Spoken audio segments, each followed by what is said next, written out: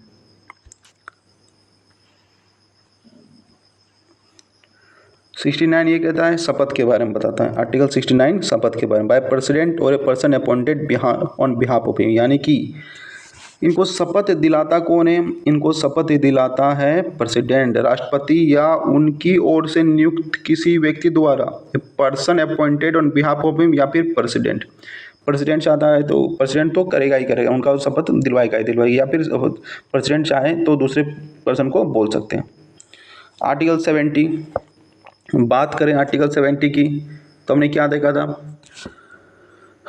देखो other contingency इसी में था कि क्या है, पार्लियामेंट में सच प्रोविजन। अभी प्रोविजन कौन बनाता है? पार्लियामेंट बनाएगा। अदर कंटीजेंसी की बात होगी तो पार्लियामेंट बनाया जाएगा।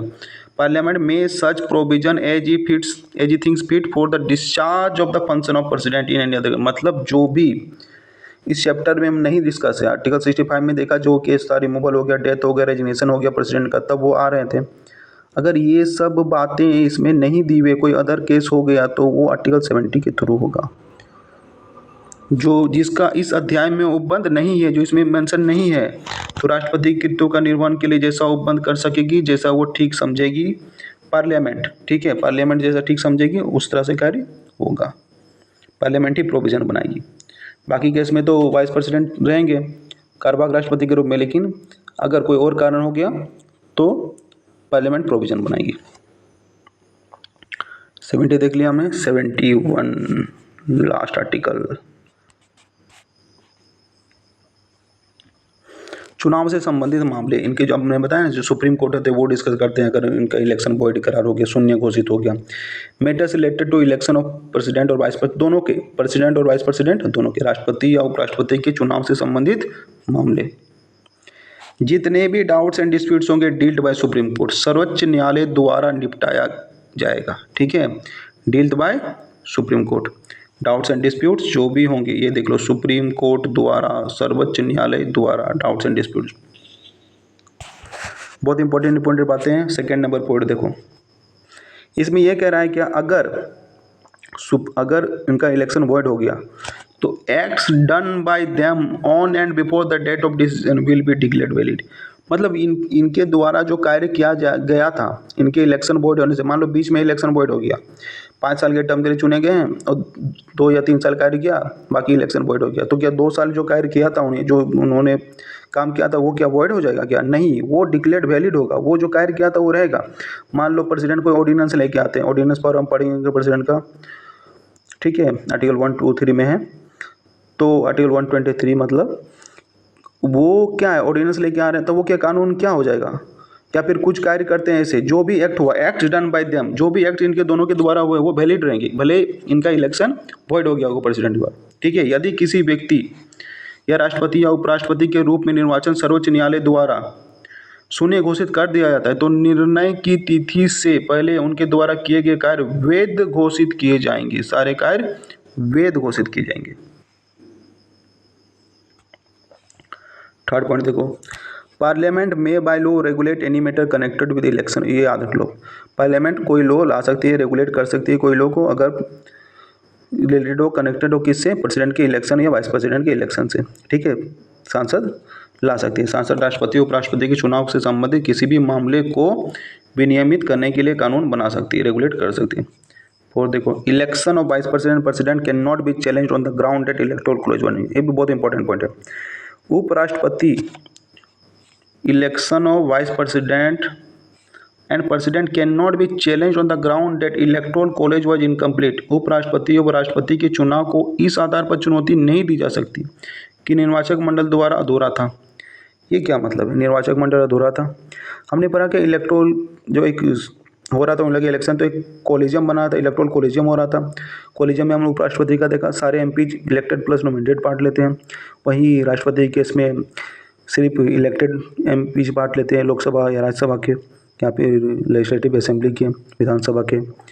तब इस आधार पे अब कोई मान लो जैसे 550 550 स्ट्रेंथ है हमारी लोकसभा की, तो अभी देखिए 543, अब जैसे 543 है अभी मौजूदा, अब बाकी नहीं है, अब बाकी उनको रखा गया है। अब कल दिन को हम पाकिस्तान को कैप्चर कर लेते हैं, पाकिस्तान को हम कब्जे में ले लेते हैं, तो हमारी जो होगी एरिया बढ़ेगा तो हमारी सीट भी बढ़ेगी। अभी से पीओके में हमने सीट बचा के रखा, पीओके हमारे पास आ जाता है, जो पाक ऑक्युपाइड कश्मीर हमारे पास आ जा रहा है, तो वो सीट बढ़ेगी। तो कल को दिन ये नहीं कोई जाके लोकसभा की सीट बढ़ेगी राज्यसभा की, तो कल को दिन ये कोई नहीं जाके सुप्रीम कोर्ट में कहेगा कि भाई इलेक्टोरल कॉलेजियम तो पूरा था ही नहीं, तो फिर इलेक्शन कैसे वॉइड हो गया। इलेक्शन को तो डिक्लेयर करना पड़ेगा इनवैलिड, क्योंकि सबने तो पार्टिसिपेट किया ही नहीं ना वोट में। अब जैसे 543 मेंबर है लोकसभा, उन्होंने किया और बाद में हम मान लेते हैं 7 मेंबर और जुड़ गए, तो क्या 7 मेंबर नहीं है तो वो क्या इलेक्शन वॉइड हो जाए? नहीं, नहीं होगा वॉइड। उपराष्ट्रपति और राष्ट्रपति के चुनाव को इस आधार पर चुनौती नहीं दी जा सकती कि निर्वाचक मंडल अधूरा था, इलेक्टोरल कॉलेज वाज इनकम्प्लीट, इस आधार पर चुनौती नहीं दे सकती, याद रखना।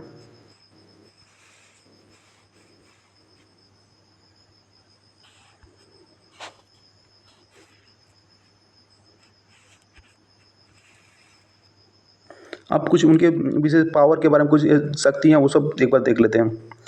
ए चेयरमैन, देखो एज ए चेयरमैन है तो वाइस प्रेसिडेंट चेयरमैन तो प्रिसाइड करेंगे, प्रिसाइड राज्यसभा को प्रिसाइड करेंगे, presides over the session of the Rajya Sabha, जो भी राज्यसभा में सेशन होगा उनको प्रिसाइड करेंगे, जैसे स्पीकर करते हैं लोकसभा के केस में। डेकोरम को मेंटेन करेंगे, ठीक है, कोई रूल्स रेगुलेशन वायलेशन नहीं हो रहा है वो सब देखेंगे। राज्यसभा के सत्रों की अध्यक्षता करते हैं, यह सुनिश्चित करते हैं कि सदन के नियमों और प्रक्रियाओं का पालन किया जा रहा है। ये दूसरा पॉइंट ये the vice president also appoints the chairman and members of the Rajya Sabha. बहुत सारे वेरियस कमेटी, मतलब कि बहुत सारी कमेटी बनाई जाती है राज्यसभा में, ठीक है। अब उनके जो चेयरमैन को अपॉइंट करते हैं, बहुत सारी कमेटियों के वाइस प्रेसिडेंट करते हैं। उपराष्ट्रपति राज्यसभा के विभिन्न समितियों के अध्ययन और सदस्यों की नियुक्ति भी करते हैं।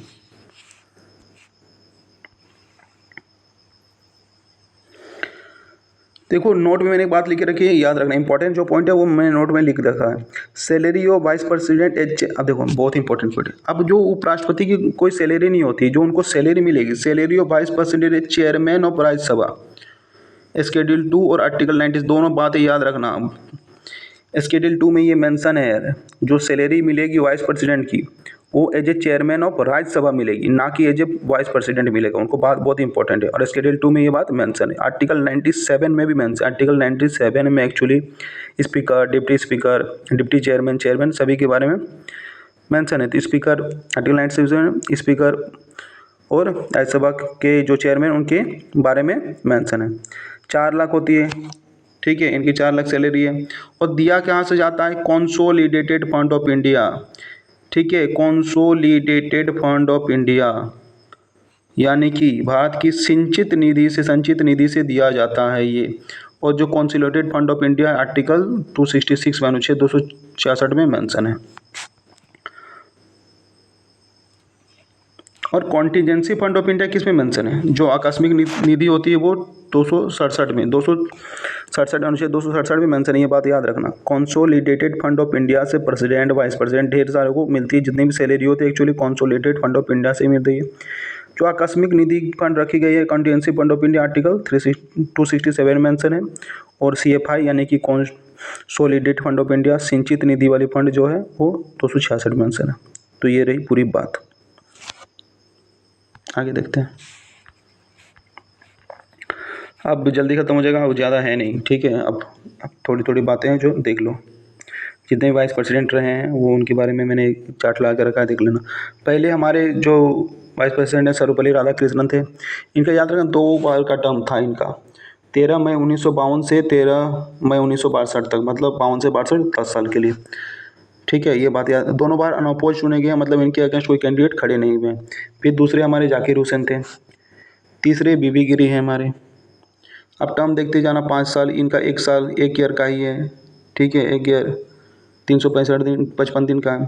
फोर्थ आप देखोगे गोपाल स्वरूप पाठक का है।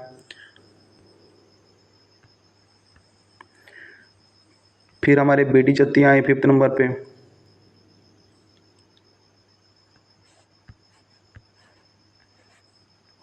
फिर 6 में मोहम्मद हिदायतुल्ला आए, फिर आर वेंकटरमणी आए, फिर शंकर दयाल शर्मा 8, के आर नारायण बने, फिर 10 में कृष्णकांत बनते हैं।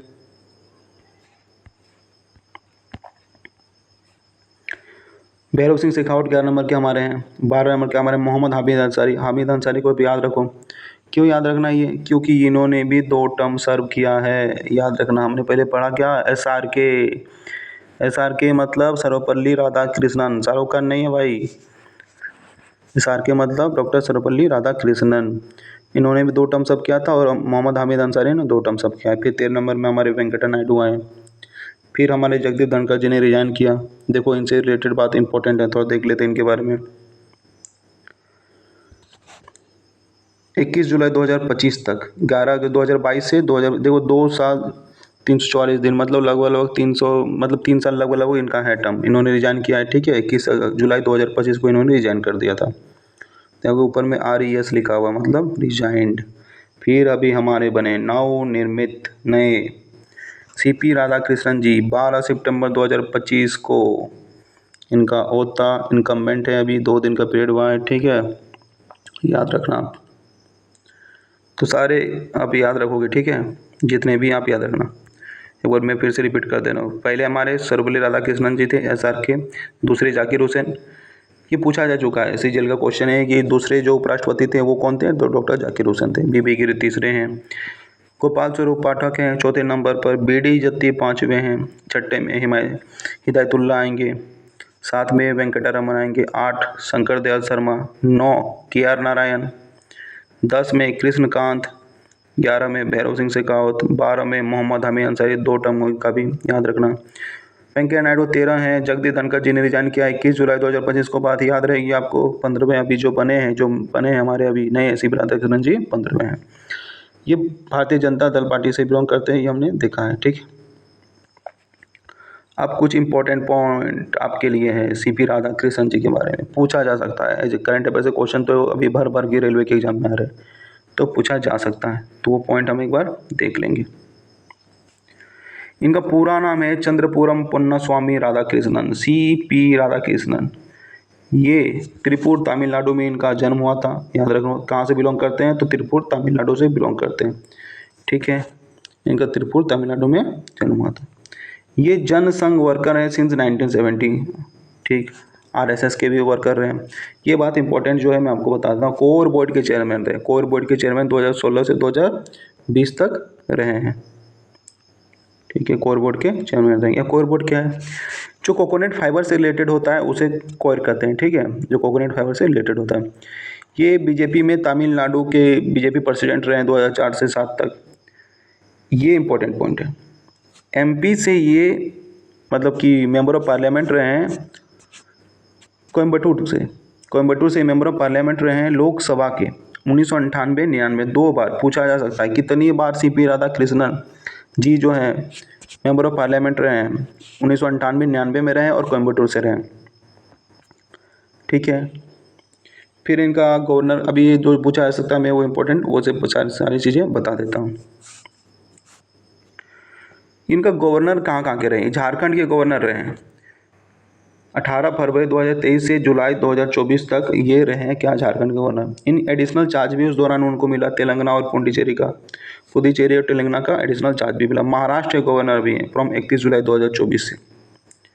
31 जुलाई 2024 से भी महाराष्ट्र के गवर्नर, तो याद रखना है आपको कहाँ के गवर्नर झारखंड के रहे हैं। ये पूछा जा सकता है, 4 ऑप्शन दिया जाएगा और ये बोला जाएगा कि ये कहाँ के गवर्नर नहीं रहे हैं। अब एक मान लो दे दिया राजस्थान, तो राजस्थान गवर्नर कहाँ के रहे हैं, राज्यपाल कहाँ के रहे हैं, ये रहे हैं राज्यपाल झारखंड के, तेलंगाना के, पुडुचेरी के और महाराष्ट्र के। अभी महाराष्ट्र के हैं। वाइस प्रेसिडेंट इलेक्ट जो हुए कब हुए, 9 सितंबर को इलेक्ट हुए, 12 सितंबर को उनका ओथ डिसाइड लिया जाएगा। करंट पोस्ट अभी vice president elect is 15 vice president, याद रखना। ये सारी बातें मैंने हिंदी में आपके लिए रख दिया है, आप एक बार पढ़ लेना। CP राधाकृष्णन, ठीक है। पूरा नाम चंद्रपूरन पुन्नास्वामी राधाकृष्णन है। तमिलनाडु से, त्रिपुर तमिलनाडु से हैं। ये बातें कोर बोर्ड के 2016 से 2020 चेयरमैन रहे। तमिलनाडु से BJP के प्रेसिडेंट भी रहे। सांसद रहे कोयम्बटूर से, मैंने वहाँ बता दिया आपको, सांसद रहे कोयम्बटूर से 2 बार 98-99 में, ठीक है। फिर राज्यपाल कहाँ कहाँ के रहे हैं, राज्यपाल कहाँ कहाँ रहे वो बातें हैं। राज्यपाल कहाँ के रहे, झारखंड के रहे हैं, फिर तेलंगाना और पुडुचेरी के, झारखंड के रहे हैं, तेलंगाना के रहे हैं और पुडुचेरी के रहे हैं। 9 सितंबर को ये चुने गए, 12 सितंबर को इनका शपथ का डेट डिसाइड किया गया और 15वें उपराष्ट्रपति रहे हैं। तो ये सारी स्लाइड ख़त्म हो रही है। 1 घंटे का बेहतरीन लेक्चर था ये, बहुत ही इंपॉर्टेंट है आपके लिए, अपकमिंग एग्ज़ाम के लिए, आपके जितने भी इंपॉर्टेंट अभी आपके आने वाले एग्ज़ाम है सब के लिए हैं, क्योंकि ये करंट का क्वेश्चन भी है और इससे रिलेटेड हमारा पॉलिटी में सिलेबस भी है, तो इसलिए बहुत इंपॉर्टेंट बन जाता है। अगर वीडियो का रिस्पॉन्स अच्छा रहा तो मैं इसकी जो पीपीटी है, पीडीएफ है, वो फ्री प्रोवाइड करवा दूँगा। बहुत मेहनत से पीडीएफ बनाई गई, पीपीटी बनाई गई है, ठीक है। अगर रिस्पॉन्स अच्छा रहा तो हमारे टेलीग्राम चैनल पे, जिसका मैं लिंक या मेंशन कर दूंगा डिस्क्रिप्शन बॉक्स में, ठीक है, वहाँ फ्री मिलेगा, फ्री प्रोवाइड किया जाएगा पीपीटी, अगर रिस्पॉन्स अच्छा रहा तो। और इस तरह के ढेर सारे वीडियो अभी आने वाले हैं, तो अगर आपको फ्री पीडीएफ चाहिए, पीपीटी चाहिए, तो अगर रिस्पॉन्स दीजिए कि आप कमेंट कीजिए कि आपको ये वीडियो अच्छा लग रहा है, आप इस तरह की सीरीज़ चाहते हैं, क्योंकि अभी हम रेलवे की जीके की सीरीज़ लाने वाले हैं। इसी तरह का भरपूर कंटेंट रहेगा, एकदम मज़ा आ जाएगा पढ़ के आपको। फिर ग्रुप डी से एग्ज़ाम का साइंस का जो है, उनका साइंस का दिक्कत बहुत होता है, तो एक शॉर्ट लाने वाले हम, शॉर्ट 10 से 15 मिनट का उनका वो लेक्चर रहेगा। ग्रुप डी वाला लेक्चर रहेगा साइंस का सिर्फ, अब 25 क्वेश्चन एकदम बेहतरीन ढंग से निपटाया जाएगा कंसेप्ट के साथ। ऐसा नहीं कि सिर्फ क्वेश्चन रीड किया जाए, कंसेप्ट के साथ 15 मिनट में 25 क्वेश्चन बहुत अच्छे से निपटाया जाएगा, ठीक है। तो अगर आपको ये लेक्चर पसंद आया हो तो चैनल को लाइक करें, सब्सक्राइब करें, शेयर करें, चैनल को सब्सक्राइब करो भाई, ठीक है। इस तरह के लेक्चर बहुत लाने वाला हूँ मैं। Thank you.